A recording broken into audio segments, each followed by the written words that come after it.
Pai amantíssimo, fonte de luz, de amor e de sabedoria, agradecemos imensamente a oportunidade de estarmos aqui, reunidos em seu nome. Agradecemos a espiritualidade amiga que nos antecedeu, preparando todo o ambiente para nos receber, e que, enquanto ouvimos a palestra, teremos a oportunidade de receber as boas energias para nossa harmonização, nosso equilíbrio e para nos auxiliar nas nossas necessidades, de acordo com o nosso merecimento e aquilo que temos condições de aceitar. Agradecemos imensamente e nos colocamos à disposição para compreender aquilo que vamos ouvir. Que a nossa mente possa estar em sintonia, porque assim receberemos a mensagem e ela então vai fazer parte do nosso dia a dia, para que possamos levá-la nos lugares aonde estivermos, por onde passarmos, para os nossos familiares, carregando a informação que vamos receber neste momento. Abençoa-nos, Senhor, e permaneça conosco até o final das nossas atividades. Que assim seja. Boa noite a todos. Que a paz continue conosco, que é o que nós precisamos bastante. O tema é executar bem, e o estudo dessa noite vai girar em torno desse tema, que está contido no livro Vinha de Luz, de Emmanuel. Quem quiser e gostar de se aprofundar, é só consultar a lição lá no Vinha de Luz. Bom, Emmanuel sempre escolhe uma frase tirada de um evangelista, né? E ele começa a lição com uma frase dita por João Batista, e está registrada em Lucas capítulo 3, versículo 13. E a frase é extremamente significativa. A frase diz assim: não peçais mais do que vos está ordenado. Está gravando, né? Tá. Não peçais mais do que vos está ordenado. É tão importante esse ensinamento, essa frase de João Batista, que Emmanuel ressalta a advertência para o povo inquieto. Ele diz isso. Ele diz assim, essa é ressaltada, essa advertência ao povo inquieto. Começa por aí. Nós somos inquietos. Ou não? Somos. Infelizmente, somos. Então é para todos nós, já foi dito lá há 2000 e tantos anos e vale hoje mais atual do que nunca. E ele diz que esse alerta é dos avisos mais, olhem bem, é dos avisos mais preciosos do Evangelho. Está lá em Emmanuel. E ele então começa e chama a nossa atenção dizendo o seguinte: a ansiedade, por isso somos inquietos, a ansiedade é inimiga do trabalho útil, do trabalho proveitoso. E é importante que nós tenhamos uma ideia do que seja a ansiedade. Eu recomendo do coração, porque eu já li umas 5 vezes esse livro, embora com todas as dificuldades ainda, mas recomendo que nós estudemos o livro Conflitos Existenciais, de Joana de Ângeles, psicografada por Divaldo Pereira Franco. É um livro fantástico. E um dos temas fala sobre medo, sobre angústia, sobre rancor, e um dos temas é a ansiedade. E o livro está estruturado, ele descreve como é que inicia o tema, por exemplo, a ansiedade, como se desenvolve a ansiedade e o que devemos fazer para solucionar a ansiedade. Assim é com o medo. Ela também, a estrutura dos capítulos é a mesma. É muito bom, porque ficar falando, né? A ansiedade é ruim, não é legal, tal. Mas e daí? Qual é o recado? O que fazer? O que eu tenho que fazer para resolver? Ansioso, todos nós sabemos que somos. Uns mais, outros menos, mas somos.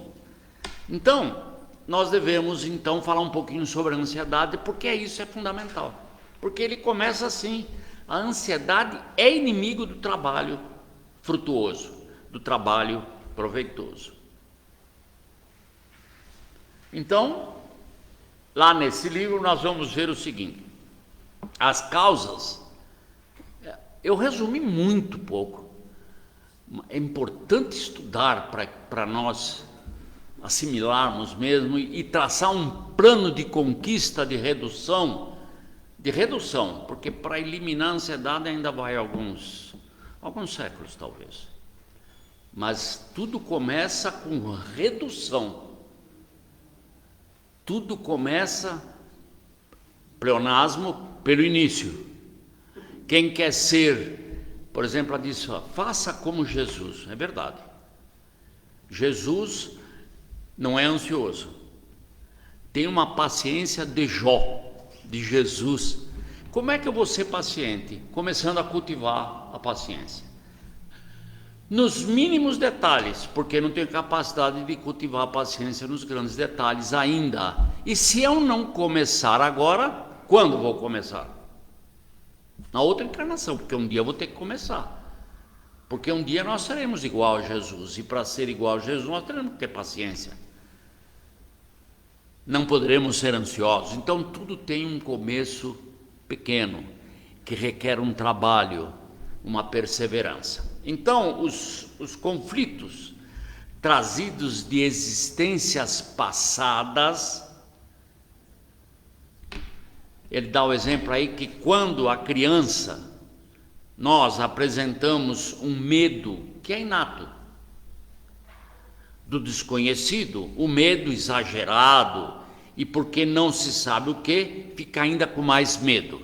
E esse medo não resolvido gera ansiedade. Então, quando nós formos fazer uma análise dos nossos problemas, se nós realmente quisermos começar a resolvê-los efetivamente e não jogá-lo no inconsciente, fingir que resolvemos e fingir, não, isso aqui não me interessa, deixa lá, um dia ele vai voltar. Então nós temos que realmente encarar, nós temos que fazer uma análise, uma autoanálise, conhecermos a nós mesmos. O que é que eu trago da infância? O que é que gerou isto? Meu pai foi severo, minha mãe me castigou, coisa assim. A coisa é tão interessante que Joana de Ângeles nos ensina que é um equívoco o pai e a mãe cantar para o nenê aquela musiquinha que todos nós conhecemos. Boi, boi, boi, boi da cara preta, veja bem. O que está induzindo a criança? Vem pegar essa criança que tem medo de careta. Não tem mais sentido. Olha que profundidade, uma musiquinha que parece que não tem sentido, mas que fica registrado no subconsciente, e que se ela não diluir, como? Se a mãe não, depois, quando começar a surgir os medos, não vai na rua que o homem do saco te pega. Já disseram isso para vocês? Para mim já disseram. Nossa! Aí isso gera ansiedade. E hoje nós somos frutos ou de coisas que foram incutidas em nós quando éramos crianças e coisas que nós trouxemos de vidas passadas. Conflitos que nós não estamos querendo resolver, estamos empurrando com a barriga, e faz com que nós soframos, tenhamos ansiedade, medo e etc. Então existe uma necessidade de reparação da afetividade conflitiva que existe em nós, que vem então de existências anteriores, das existências atuais, quando houve um desgoverno da nossa conduta. Toda essa situação fica registrada no inconsciente. O inconsciente é uma fita magnética que registra tudo. E aquilo que é bom. Quando a gente lembra, a gente fica feliz. E aquilo que está registrado, que nós não diluímos, que nós não resolvemos, de vez em quando vem à tona e nós ainda ficamos aflitos. Então, nesse inconsciente do indivíduo inseguro, existe uma necessidade de autorrealização, que não conseguida favorece-lhe a fuga pela ansiedade, normalmente produzindo-lhe um desgaste no sistema emocional, gerando estresse de comportamento. Eu posso dar um exemplo meu? Não sei se a Sandra vai gostar, mas eu vou dar esse exemplo. Eu sempre fui apaixonado por minha esposa, desde quando nós nos conhecemos, e até hoje, graças a Deus. Mas eu tinha uns ciúmes doentio. Vamos lá. Insegurança, porque hoje nós estudamos o ciúme, nós sabemos que é insegurança. Então eu era inseguro. Hoje já não sou mais, graças a Deus. Então eu era muito inseguro. Veja como funciona.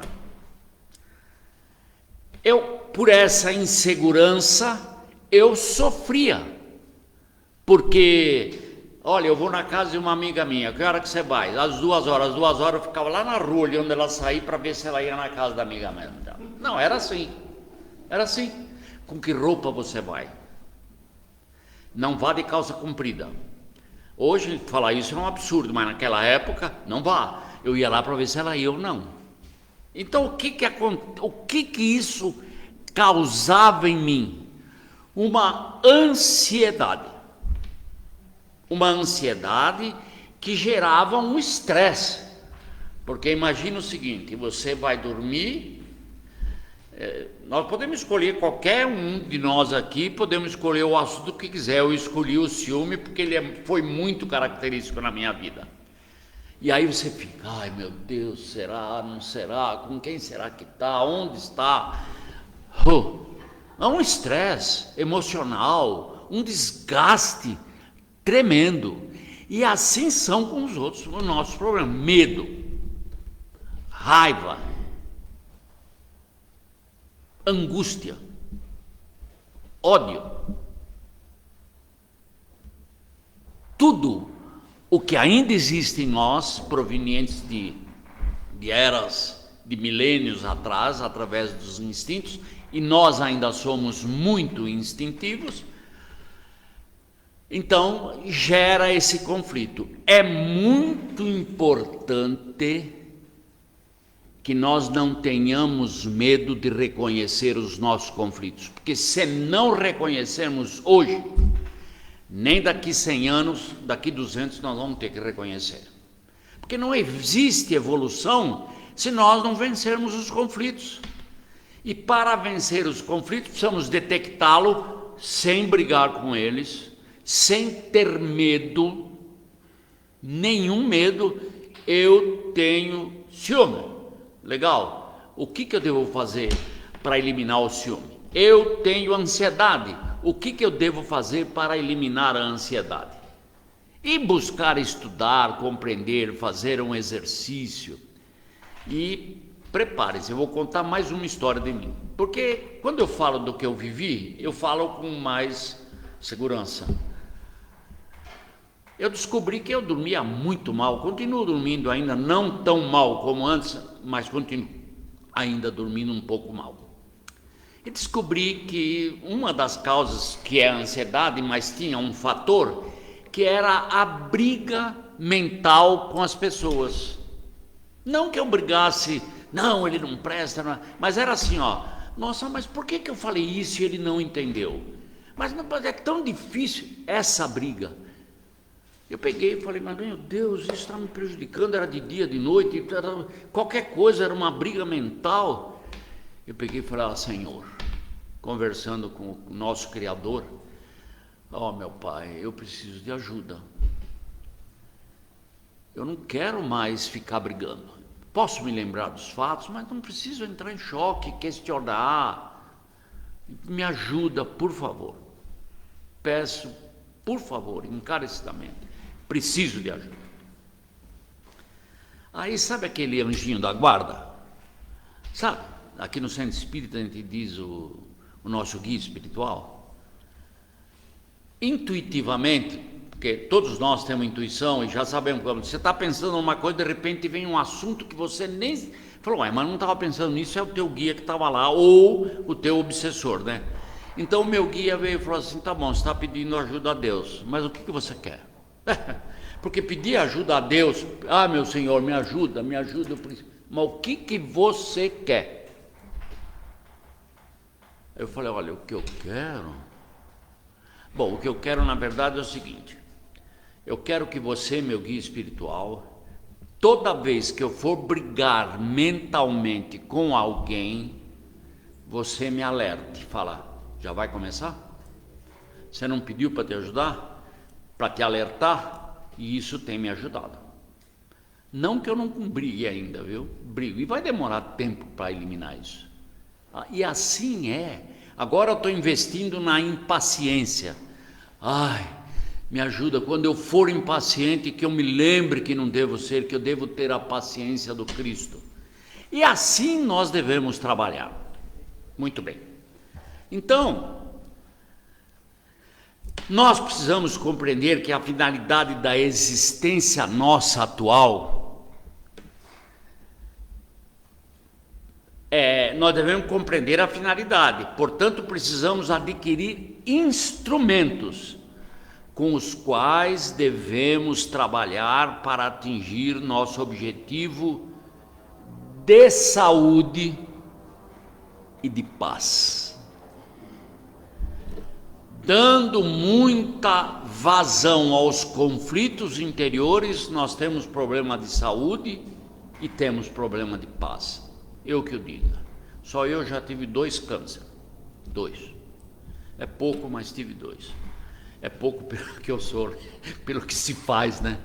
Então, nós precisamos entender isso, que nós precisamos conquistar, então, a saúde e a paz. E o trabalho é vencer os conflitos. E no caso da noite, trabalhar para reduzir o nível de ansiedade que existe em nós. Tem muito mais lá no livro, é claro. Mas então, encerrando a parte da ansiedade, vamos ver quais são os recursos terapêuticos que nós podemos exercitar para a redução da ansiedade. Diz ela lá: leituras edificantes que proporcionam renovação mental e renovação emocional. Nós lemos? Nós temos o hábito de ler? Prática da técnica de yoga.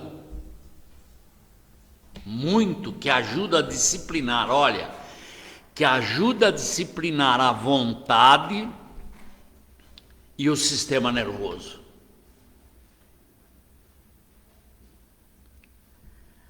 A meditação será de muita valia, diz ela, pois ela nos induz à calma e ao bem-estar. Inspira a ação do bem, do amor, da compaixão e da caridade em relação a nós mesmos, que é importante, e nós precisamos entender isso. Se nós não formos tudo isso primeiro para conosco, nós não seremos para com o próximo. Quem não se ama, não ama o próximo. Quem não se ama, não ama Jesus, que parece estar tão longe. Quem não se ama, não ama a Deus. Tudo começa em nós. Tudo começa em nós. Então ela diz, inspira tal compaixão, caridade em relação a nós mesmos e ao próximo, desenvolvendo a alegria de viver e satisfação de autorrealizar-se. Às vezes a gente se preocupa muito em realizar para os outros. Preciso estar em evidência, preciso ter poder, mas isso é realização, não é não. A autorrealização é que nos faz bem, se sentir autorrealizado. Então Emmanuel lembra que a precipitação determina a desordem. Então quando nós formos, por isso que é servir bem, quando nós formos fazer alguma coisa, não devemos ser precipitados. Sabe aquele fogo de palha? Eu tenho que fazer alguma coisa, vamos fazer. Normalmente quando é fogo de palha a gente começa, vai passando o tempo, a palha, ela queima e nós não temos mais palha para pôr na fogueira, acaba a fogueira, termina. Então não podemos ser precipitados para servir bem. O que eu quero realmente fazer? Eu tenho tempo para fazer isto? Como eu devo fazer? Qual é a melhor forma de fazer?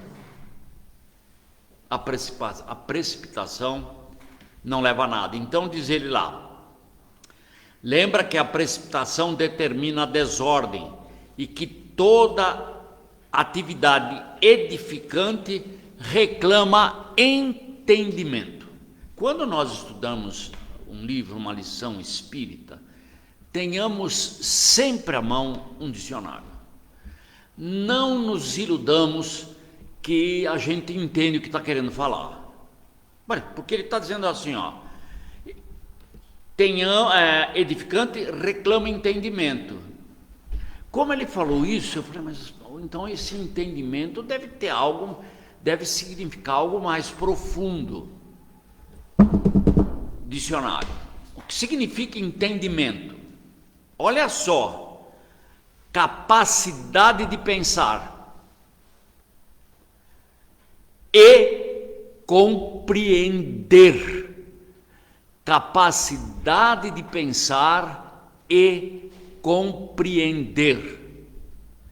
Inteligência, razão, domínio de determinada matéria, compreensão. É tudo que nós temos que fazer para uma atividade ser produtiva. Então, vamos falar assim, a gente precisa ajudar o pessoal que está na rua pedindo esmola. Mas é certo isso? Mas tem que fazer caridade. Mas é correto, pense bem. Você vai dar o dinheiro para aqueles que ficam no posto, né, pedindo dinheiro? Você dá o dinheiro para ele, o que acontece? Você sabe para onde vai aquele dinheiro? Normalmente vai para comprar drogas. Então não é uma forma efetiva, produtiva de ajudar. Está com fome? Vem comigo. Te levam no primeiro restaurante baratinho, comida boa, vem cá, te paga um prato de comida.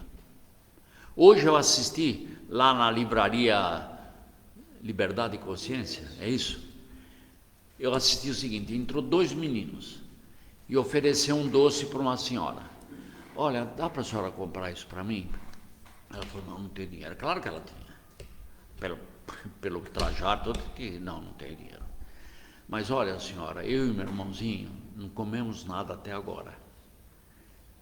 Ela falou, então peraí. Foi lá e comprou 2 salgadinhos, um para cada um. Come. Muito obrigado, senhora, Deus abençoe. Isso é ajuda. Isso é ajuda consciente. Por isso que ela diz isso. Que nós temos que ter entendimento para fazer qualquer tarefa. E não é só realizar tarefa no centro espírita, na casa espírita, em lugar nenhum. André Luiz nos ensina que, por exemplo, você está no trem, no livro?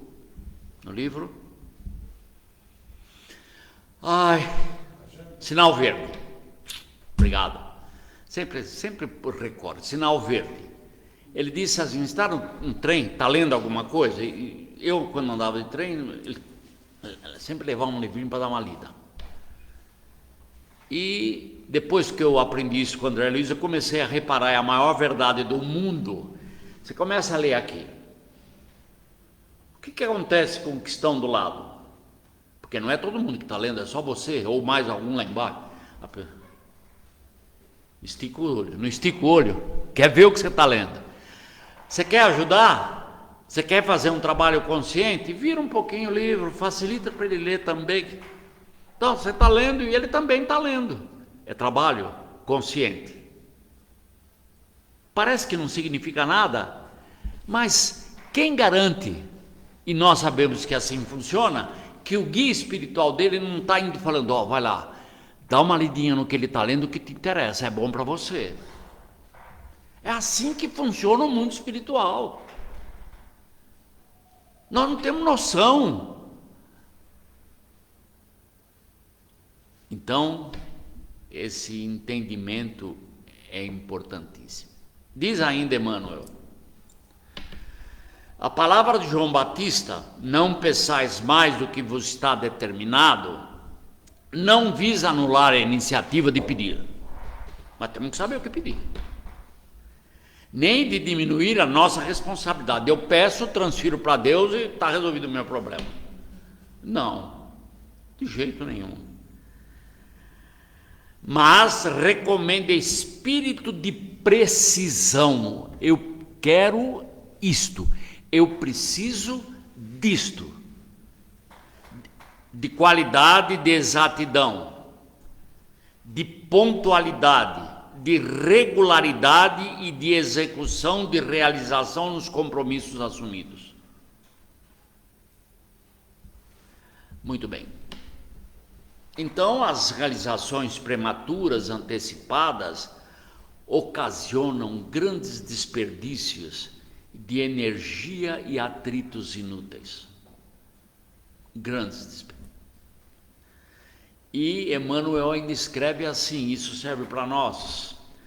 Nos círculos evangélicos da atualidade, o conceito de João Batista deve ser especialmente lembrado. Qual é o conceito? Não peçais mais do que vos está ordenado. E nós vamos ver, vou dar uma puladinha aqui, nós vamos ver o seguinte.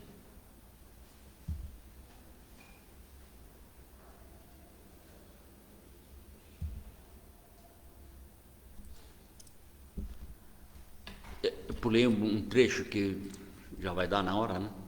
Então, Emmanuel nos convida a refletir no fim da lição o seguinte: quantos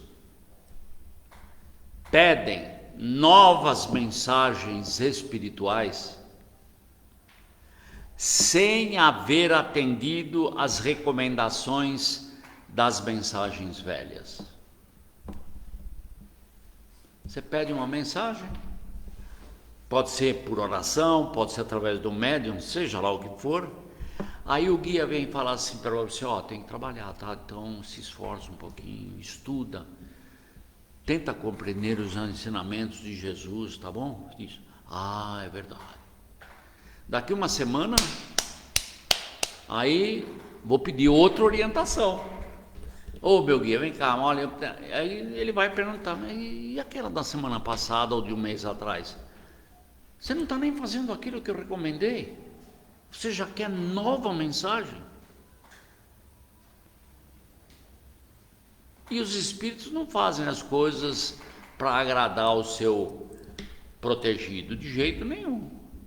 Ele faz aquilo que o protegido precisa, aquilo que é necessário. Quantos aprendizes aflitos por transmitir a verdade ao povo, às pessoas, sem haver cumprido ainda a menor parcela de responsabilidade para com o lar que formaram no mundo. A menor. Não são todas as parcelas. Ninguém é santo. Ninguém vai ser perfeito no relacionamento, não só no lar, com os amigos, com os parentes, com os inimigos. Não, mas pelo menos, a menor parcela de respeito, de ética, de dignidade, de justiça, de verdade, tem que ter. Senão, como vamos transmitir alguma coisa para os outros? Um dia desse eu assisti uma palestra do Divaldo. Quando foi? Quinta-feira. Quinta e sábado eu assisto lá na Mansão do Caminho, tem direto no YouTube. Assistam, vale a pena. Na quinta-feira é conversando sobre espiritismo. Tem pergunta e resposta, e no sábado ele faz a palestra. Bom, e ele falou que ele falou para mim, certeza. Ele falou: você, meu amigo, está ouvindo, você que eu conheço está ouvindo minha palestra, escuta isso. É preciso andar, fazer exercício. E ele foi honesto. Eu não faço, nunca fiz. Por isso hoje, com 96 anos, me deram uma bengala, não sei porque me deram uma bengala, eu fico andando no corredor. Comecei com 10 vezes, agora estou com 50 vezes, para refazer um pouco a energia dos músculos, né? Para que o músculo... Aí eu estou correndo atrás de uma academia para fazer pilates. Mas não tem, porque ele falou para mim, eu estou lá morrendo em pé, quando eu levanto, dói a coluna, dói o joelho, dói a barriga da perna, dói tudo, por falta de exercício. E ele foi honesto, ele falou: eu não faço e nunca fiz exercício, então agora eu tenho que andar, porque agora eu estou sentindo. E outra coisa que ele falou: olha, quando nós formos dormir, isso também é para mim, porque a Santa está falando, tá vendo? Isso é para você. E é mesmo. Quando nós formos dormir, deite à cama e durma simplesmente. Porque eu tenho amigos que dormem com 4, 5 travesseiros, eu durmo com 3, já dormi com 4. Estou começando, a partir dessa palestra que eu ouvi do Divaldo, começando a tentar dormir com 2, para depois dormir com 1 só. E ele, então, o alerta, né, daquilo que se deve fazer, e ser honesto para com o público. Não é vender uma ilusão, vender uma mentira. Não é. Ninguém é perfeito. Nós temos problemas, precisamos resolver. Esta é uma verdade. Por que eu tenho que vir aqui? Não, porque...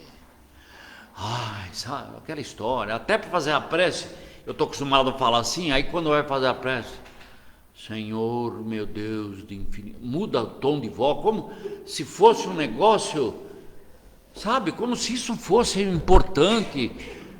Sabe como é que é? Ou fica 2 horas fazendo a palestra. Palestra não é uma prece, é uma palestra. Um dia nós fomos assistir uma palestra de Divaldo lá no interior, você estava junto. A mulher foi chamada a fazer a prece, 30 minutos de prece.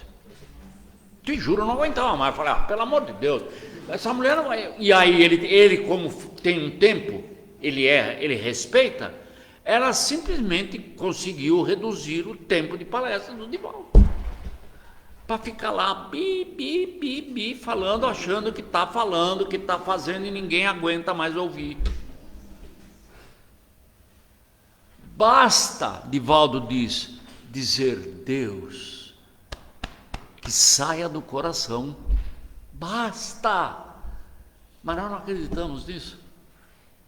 Então, esses novatos, e os velhos também, exigem revelações, emoções e novidades, esquecidos de que também existem deveres inalienáveis, intransferíveis, desafiando o nosso espírito.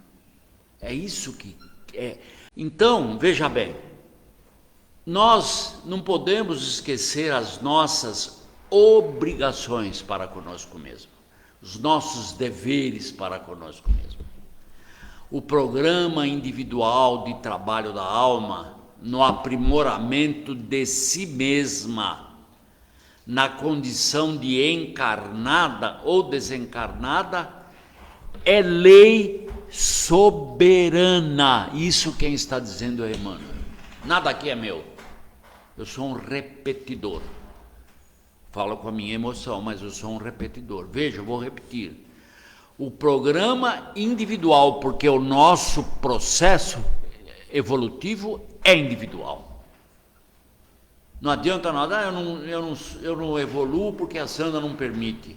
Eu não sou feliz porque Bernadette não deixa.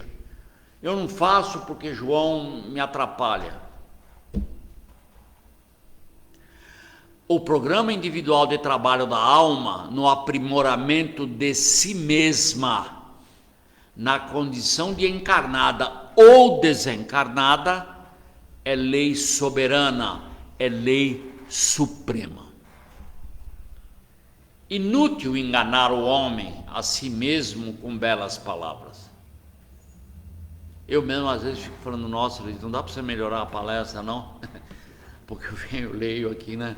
Procuro ser muito fiel no que eu leio. Podia fazer uma palestra, eu queria que as pessoas chorassem, ficassem emocionadas.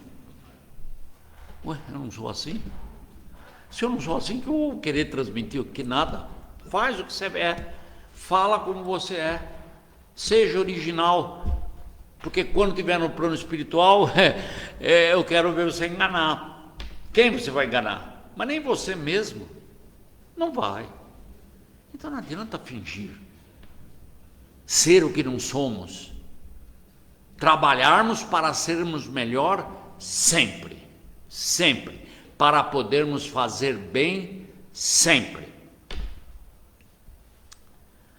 Então não basta,